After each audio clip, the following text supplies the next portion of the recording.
Hi, I'm George Nordhaus, and welcome to another product knowledge video. This one is a real educational thing because it's on marine insurance. And most of us don't realize all that's involved in marine insurance. It's complicated, but it's simple in a lot of ways. It's simple, I suppose, if you're the man who presents it, who spent his whole lifetime doing it, and that's Ron Hayes. He's had experience in risk management, everything. He owned an agency. He's been around for a long, long time, 40 years or something in the business, and he's got a tremendous reputation in the field, particularly in business analysis and all that. Let me have Ron tell you a little bit about what his organization does, if I may. Okay, Ron? Okay, thanks, George, for the kind words. Just to give you a little background, my partner and I own a company called Pacific Marine and Energy Resources, and we combined have more than 80 years experience in the insurance business. And we've been direct agents for insurance companies, retail brokers, national, regional, local, management consultants, captive consultants, acquisition consultants, wholesale brokers, program managers, and Lloyd's cover holders. So there isn't much we haven't done. We started agencies from scratch. We know the problems retailers have. We currently work with insurance resources, carriers, and such over 4 continents. A lot of our business was Lloyd's, and I started dealing with Lloyd's way back in 1979. And account sizes have ranged from, groups of small accounts to single large accounts nearing $1 million and, $10 million in annual premiums. Whoa. And while we did have one. Their work comp alone, our longshore was $7.2 million. And while we're best known for marine, our experience includes pretty much most other kinds of businesses. In Marines, specifically, we have accounts. We've included accounts that were involved in new construction, in repairs of ships, and shipbreaking, which is ship scrapping, yachts, tugboats, barges, fishing boats, anything from river guides to tuna clippers, workboats, grain terminals, ferries, ocean salvage, cargo, marine property, and more than that. God. Is there any more? Man, that's a beautiful. Oh yes. Oh yeah. Matter of fact, marine insurance, sort of the definition of that is that marine insurance covers the loss of damage of ship's cargo, terminals, or any transport by cargo, any property transferred, acquired, or held between points of origin and final destination. Wow. And it's really the oldest form of insurance. The first marine policy was actually written in 1347. Oh my gosh! In Wow. Genoa. It's older than we are, George. Yeah, look at that. Okay. Modern marine insurance really got started in the Starbucks of London, the Lloyd's Coffee House in 1686, and it was really a bunch of guys who own boats or cargoes, and they may own one, and if they own one and it went down, they were out of business. Mm-hmm. So they started what are called subscriptions. They reinsured each other. It was sort of the original mutual insurance company.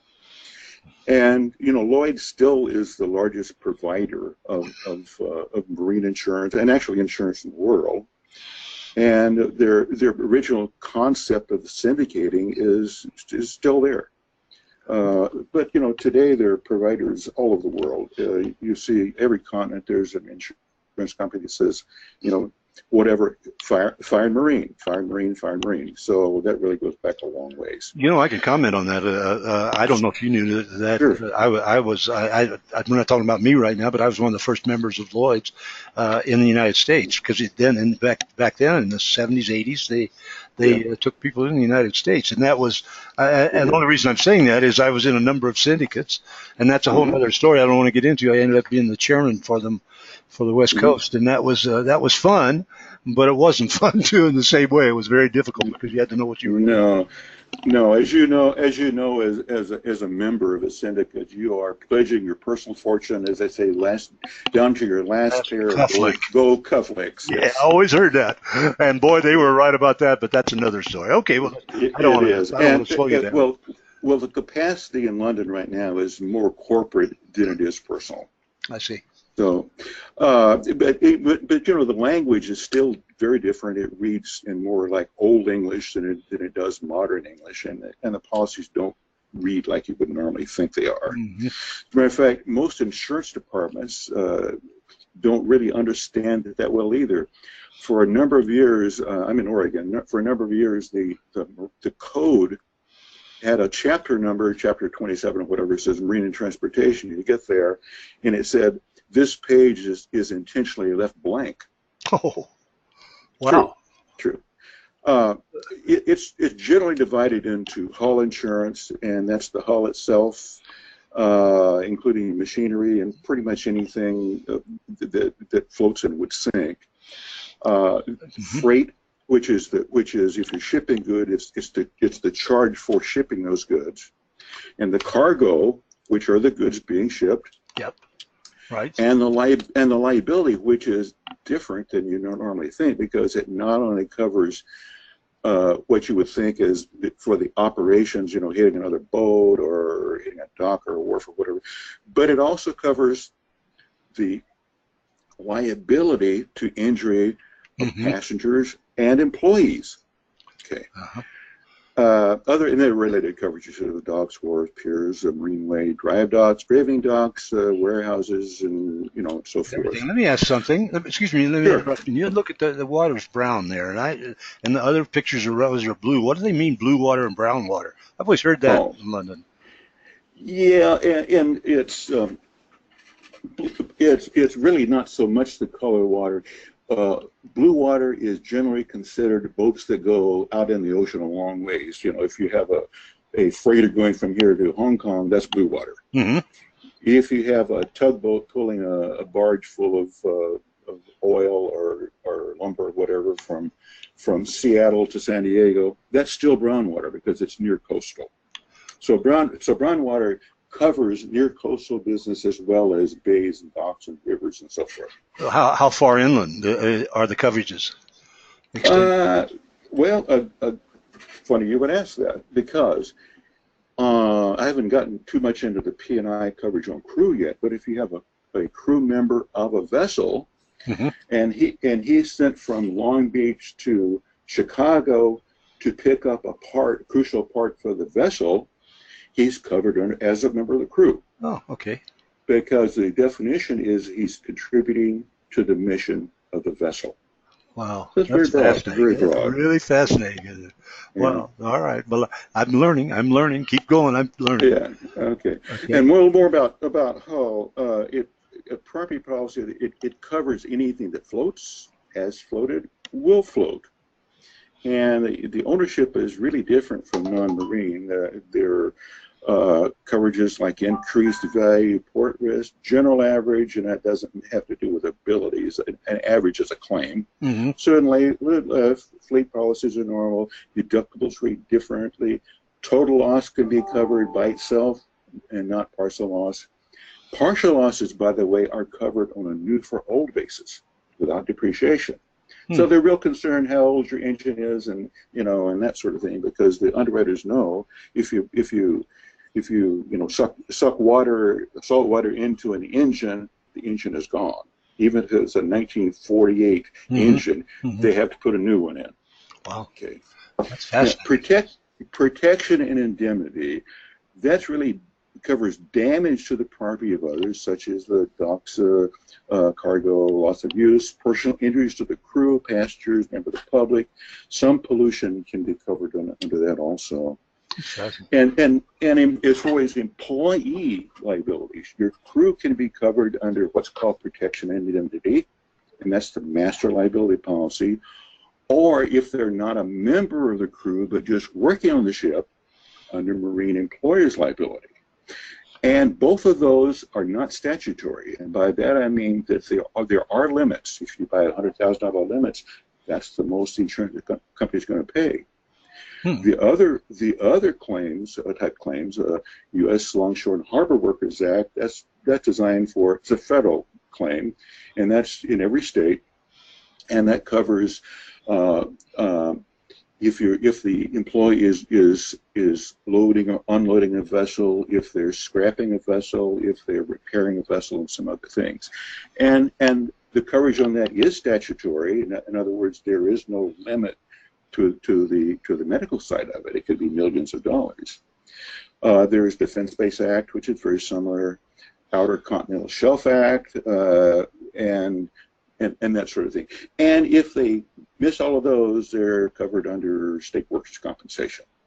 I'll be darned. That's fascinating. That varies per state. God, this is complicated, isn't it? I mean, it's complicated in the fact that you really have got to deal with it for a long, long time before you could even begin to understand it. At least I feel that way right now. You do. My basic training on this was a 2-week seminar just for the longshore side. At any rate. I'll be darned. But there are other things too. There's charters liability, and you can charter a boat. Mm-hmm. It's called a bare boat. That's without the crew. You furnish your own crew. You can charter it on a time. So many, the voyage or by the hour or whatever, or by the voyage. There terminal operators liability. That's where you own a terminal and you are essentially guaranteeing that the boat can tie up there safely. Mm-hmm. And then you're getting into the pleasure boats, sailboats and motorboats and liveaboards and so forth. And then there are trading warranties, and those are really interesting too, because they essentially say you can't take your boat out more than 100 miles, or you can't take it any further north than Cape Disappointment or further south then. And those are worldwide. Then there are hundreds and hundreds of trading warranties. Oh my goodness! Let me ask you something. Sure. We've got a lot of agencies around the country that and they're in the middle of I don't know, Tennessee or Indiana. Say, what the heck do I care? Why would I care? Well, actually, Tennessee is a good example. A number of years ago, we were called to write insurance on 2 boats. One was $5 million in value, and the other was $1 million in value, and they were owned by a contractor in Tennessee, and we picked up coverage when they were in South Africa. We wrote the coverage too while they're going past the Philippines and and Singapore and all the other pirate havens in the world, all the way through the Panama Canal to Mobile, Alabama. So, yes. Well, that's an exception, but what about the average agency? I mean, they may know somebody. You said yachts down there. I mean, probably everybody knows somebody with a yacht or insures them, don't they? They do, yachts. And matter of fact, we just recently helped an agent in Montana who has a customer who owns a fishing boat in Alaska. Okay, wow. So wherever you are, Great Lakes is a great example, because there are a lot of boats in the Great Lakes, both commercial and yachts. I see. Well, it's pretty amazing. I mean, it's very amazing how big the marketplace is. Gosh, I just didn't realize it. Yeah. And there are, I just noticed on the slide it says Argo Insurance. It's really cargo insurance. So I'll correct this as we go along. Okay. But marine insurance, particularly cargo, is full of abbreviations. We have books with just abbreviations in them.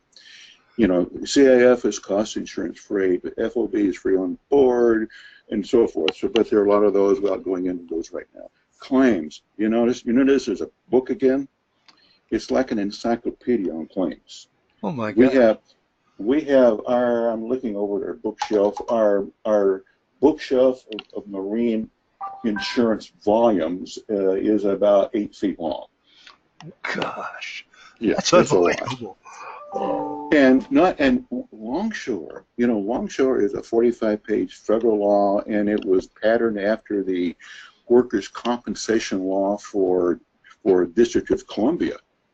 And the law itself is pretty simple, but the court interpretations in the 6 districts would run out of my office and my partner's office and our reception room and so forth. Huge body of law in Longshore. It's very complicated, and it's all claims. It's how much you're going to pay, when are you going to pay me. Oh my gosh, this is phenomenal. I bet you've been testifying in court a lot over these 40 years. I have. I went in about 2 years ago. An agent, and this could happen to any agent. An agent was insuring a marina, and it was a covered marina, and he renewed it at his agent's suggestion without damage from the weight of ice and snow. Mm-hmm. And there was a big snowstorm coming, ice storm coming, and he called the agent, or the agent called the agent. He was in Hawaii. He called the agent in Portland and said, "Agent, what should we do?" And the guy said, "Well, this one looks pretty bad. We probably ought to get some insurance." They sent the request in to the wholesaler, who didn't have binding authority, sent it into the insurance company, to the underwriter, and the underwriter got around to looking at it the day after the storm hit, and the dock collapsed. Oh my God. The cover dried up. Oh. So in that particular incident, it was really interesting because the agency had sold their agency, merged in with a large national company, and did not assume the liability. And this was a policy that incepted before the sale. Oh boy. So the agent and his two partners paid $1.5 million out of their pocket. Oh God! Every agent better Yeah. listen to that. Well, here, this is we're almost finished here, but before you finish, we just had Hurricane Harvey, and now Irma, and so forth. And I bet there had to be tremendous number of boats, ships, everything ruined or whatever. Do you know? No, the numbers are not in yet. I can give you a little bit on Superstorm Sandy, which happened a few years ago. I remember it. Yeah. We were consulting at that time with an agency in New England who specialized in yachts. Mm-hmm. They wrote, hundreds and hundreds and hundreds of yachts. So what happened to them? I don't have any financial numbers. However, a huge number of their customers had their boats sink or were damaged in the storm. So they suffered in the fact that these policies were not renewed. Number one, nobody was buying new boats in New Jersey for a long time to come, and they were on profit sharing programs with their underwriters. They weren't getting any, because those are on 3-year rolling. So they essentially, I think, lost their profit sharing for 3 years. God. Oh, brother. Well, I think it just reiterates the complexity of this situation here. I think that the magic answer here is for people who are visitors here to the agency's website. Just go in to contact me, and then you'll go right back to the agency, and then the agency can contact you. We hope you'll have they will have all of the connection with you, because I mean, what I come away from this, Ron, and I've been working with you now for a few weeks and learning, and I come away with you saying this is a really, really important coverage that every staff member in the agency should at least see and hear this. And certainly anybody who's writing any of this kind of business better go to a pro, or you're in deep trouble. What do you think? Yeah, and a lot of what we do is educate the brokers that we deal with too. We are really not a retail broker anymore. We spend a lot of time doing that, but for the last 10 years we've been mostly doing wholesale, and we've had binding authorities with Lloyd's and all that sort of thing. And agents are always getting surprises. The biggest one was years ago when we were retail. I got a phone call from one of my customers who said, "Ron, I bought a boat." And my first question is, how long is it, Doug? And he said, "Oh, it's about 1,000 feet." Oh, come on. Pause. Pause.